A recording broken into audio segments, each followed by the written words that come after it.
Mummy मेरा दम घुट रहा है। ये लोग मुझे काफी परेशान कर रहे हैं। मुझे यहाँ नहीं रहना। तारीख 12 मई, वक्त रात के ठीक 10:05। नोएडा की रहने वाली 33 साल की मॉडल यानी कि तुषा शर्मा रोते हुए अपनी मां को फोन कर ये बात कह रही थी। वो अपना दर्द बयां ही कर रही थी, तभी अचानक कमरे में दरवाजा खुलता है और पति सामने आता है। फोन कट हो जाता है। ठीक 15 मिनट पहले यानी कि 10:20 पर उसी फोन से दोबारा कॉल आती है, लेकिन इस बार आवाज तुषा की नहीं थी। ससुराल वाले कहते हैं आपकी बेटी अब सांस नहीं ले रही है। महज 15 मिनट के अंदर ऐसा क्या हुआ कि एक 2 महीने की प्रेग्नेंट बेटी की लाश फंदे से लटक गई। जी हाँ, मिली जानकारी के मुताबिक मौत से कुछ दिन पहले तुषा ने अपने दोस्त को व्हाट्सएप पर मैसेज लिखा था, आई एम ट्रैप्ड ब्रो, यानी भाई मैं एक ऐसे यहाँ चक्रव्यूह में फंस चुकी हूँ कि निकल नहीं पा रही। जनसंवाद मीडिया पर मुख्य धारा के शोर शराबे से दूर देखिए इस हाई प्रोफाइल मौत का वो कड़वा सच जिसे छिपाने की पूरी कोशिश की गई। जनसंवाद मीडिया का पहला सवाल, जिस लड़की की शादी को सिर्फ कुछ महीने हुए हों, वह मौत से ठीक 15 मिनट पहले अपनी मां से रोकर मदद की गुहार क्यों मांग रही थी। फोन कटने के तुरंत बाद ऐसा क्या हुआ कि उसकी सांसें ही थम गई और हॉस्पिटल ले जाने में 1 घंटे से ज्यादा की देरी क्यों हो गई। जी हाँ, व्यवस्था बनाम रसूख, जब कानूनी आरोपी खुद कानून के रखवाले हों। यह मामला इसलिए अलग है क्योंकि यहाँ कानून की गुहार लगाने वाला परिवार बेबस है और आरोपी पक्ष खुद कानून की बारीकियां जानता है। तुषा का पति समर्थ सिंह कोई आम इंसान नहीं, बल्कि देश के सबसे प्रतिष्ठित लॉ स्कूल से पढ़ा हुआ क्रिमिनल डिफेंस लॉयर है और सरकार का पूर्व कानूनी सलाहकार भी रह चुका है। और उसकी मां यानी तुषा की सास गिरिबाला सिंह एक रिटायर्ड डिस्ट्रिक्ट जज और कंज्यूमर फोरम की हेड है। तुषा के फौजी भाई मेजर हर्षित शर्मा और पिता नवनिधि शर्मा ने सीधे आरोप लगाए हैं कि लोकायुक्त और पुलिस विभाग में बैठे अपने ऊंचे संपर्कों के दम पर इस मामले को शुरुआत से ही दबाने की तमाम कोशिशें की जा रही है। यही वजह है कि घटना के तुरंत बाद आरोपी पति समर्थ सिंह आसानी से फरार हो जाता है और पुलिस उस पर सिर्फ 10,000 रुपए का इनाम घोषित करके औपचारिकता निभा लेती है।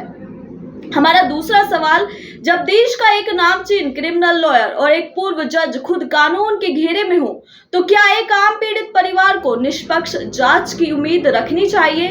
क्या हमारा सिस्टम अपने ही पूर्व अधिकारियों के रसूख के आगे घुटने टेक देता है?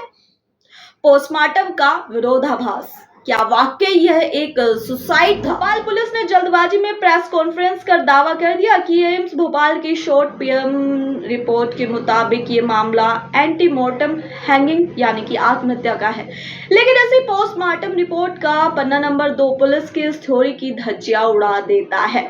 जी हाँ, मिली जानकारी के रिपोर्ट के मुताबिक तुषा के शरीर पर मल्टीपल एंटीमोर्टम इंजरीज यानी कि मौत से ठीक पहले लगी कई चोटों के निशान थे। उनके सिर के अंदरूनी हिस्सों में भी काफी समस्याएं बताई गई हैं, जो इस बात का गवाह है कि मरने से पहले उनके साथ बेरहमी से मारपीट भी कहीं ना कहीं की गई थी। परिवार का आरोप है कि तुषा प्रेग्नेंट थी और उन पर जबरन अबॉर्शन का भी दबाव बनाया जा रहा था।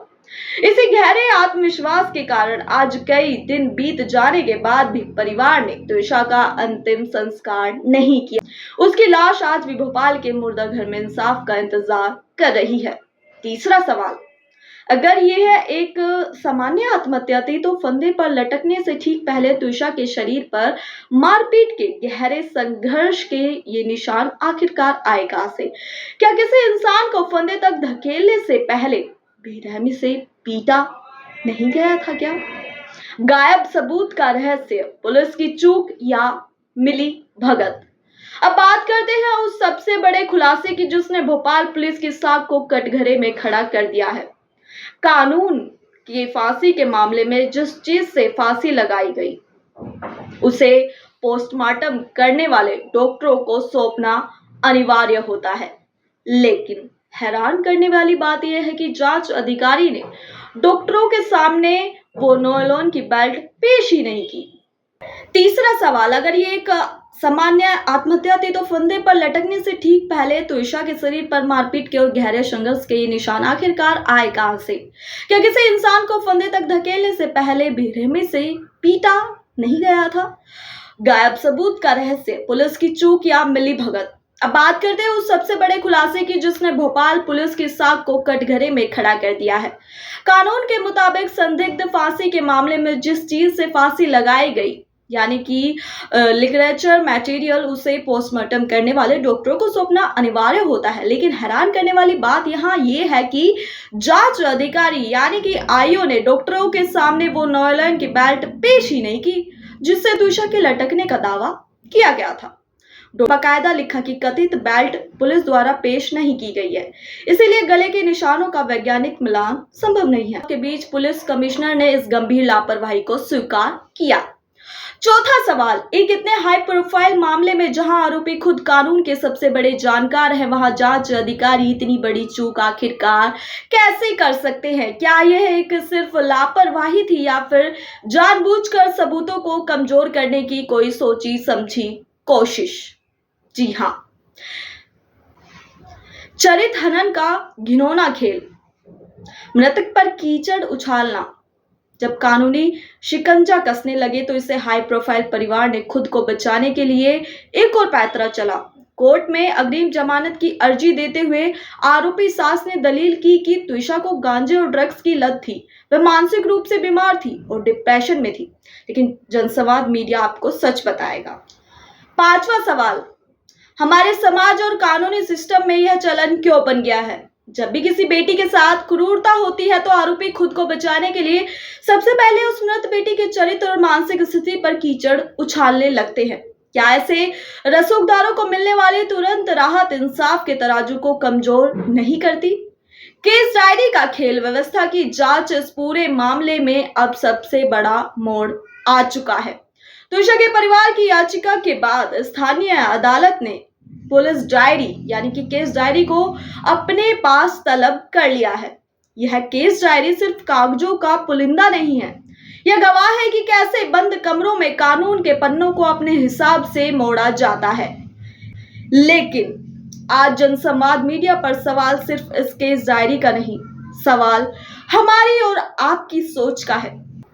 जरा ठहर कर सोचिए, हम अपनी बेटियों को पढ़ाते हैं, उन्हें कॉर्पोरेट प्रोफेशनल बनाते हैं, पूर्व मिस पुणे जैसा मुकाम हासिल करने के लिए देते हैं, लेकिन अंत में क्या होता है? जब वो रसूख ताकत के उस गंदे कॉकटेल के सामने खड़ी होती है जहां सामने वाला खुद क्रिमिनल लॉयर हो या रिटायर्ड जज, तो पूरी व्यवस्था पंगु क्यों नजर आने लगती है। अब पूरा देश इस सदमे से उभर भी नहीं पाया है। वहीं आपको हाल ही में देखने को मिला होगा कि ग्रेटर नोएडा से दीपिका नागर की संदिग्ध मौत की खबर भी और खौफनाक मामला सामने आया है। महज कुछ महीनों की शादी और एंड में वही दहेज का दानव और रसूख की दीवार। क्या पैसा, ऊंचे संपर्क और रुतबा इतने ताकतवर हो जाते हैं कि वे अपराध के बाद भी किसी के लिए ढाल बन जाते हैं? आज भोपाल की तुषा हो या नोएडा की दीपिका, ये वो नाम है जो मीडिया की हेडलाइंस तक पहुंच गए। लेकिन जरा सोचिए, ऐसे कितने मामले होंगे जो रसूख की इसी मखमली दीवार के पीछे रोज दम तोड़ देते हैं? कितने ऐसे केस हैं जिनकी फाइलें थानों और केस की डायरियों के पन्नों में ही दफन हो जाती है और समाज को भनक तक नहीं लगती? क्या हमारा कानून, हमारा समाज सिर्फ कमजोरों के लिए है? क्या रसूखदार होना ही इस देश में सबसे बड़ा सुरक्षा कवच बन चुका है? जनसंवाद मीडिया सीधे गुनहगार तो नहीं ठहराता।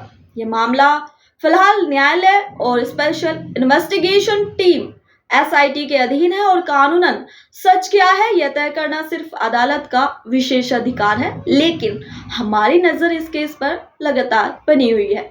जनसंवाद मीडिया का सबसे बड़ा सवाल ये है, जब कानून के सबसे बड़े जानकार ही आरोपों के घेरे में आए तो क्या आपको लगता है कि आम नागरिक का न्याय व्यवस्था पर भरोसा कभी अटूट रह जाएगा? इन बंद फाइलों और दबते हुए मामलों पर आपकी सोच क्या कहती है? कमेंट बॉक्स में शालीनता के साथ अपनी राय जरूर साझा करें। इस आवाज को रसूखदारों के कानों तक पहुंचाने के लिए वीडियो को अधिक से अधिक शेयर करें। देखते रहिए जनसंवाद मीडिया, समस्या से संवाद तक। मैं हूं सोनाली चौहान।